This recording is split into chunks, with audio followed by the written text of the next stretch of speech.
Hey everyone, Zane here, and today I'm going to show you how to use Genmoji on any iPhone.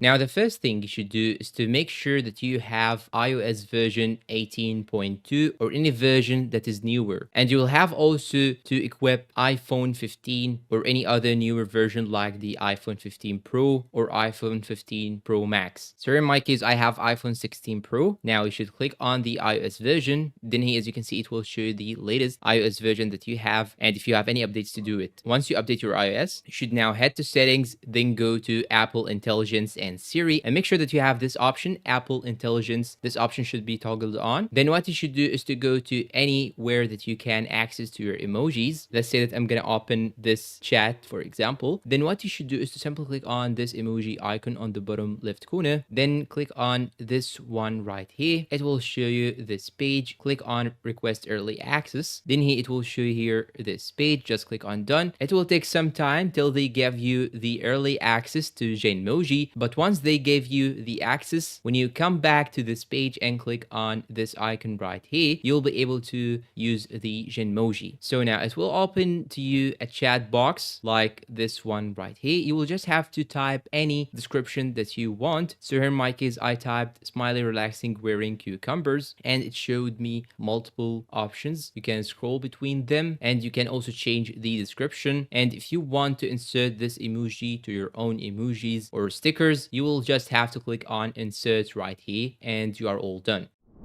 And that's all for today. If you find this video helpful, please don't forget to support us with like, subscribe to the channel, leave us a good comment, share this video with your friends. Thanks for watching and see you in a new video.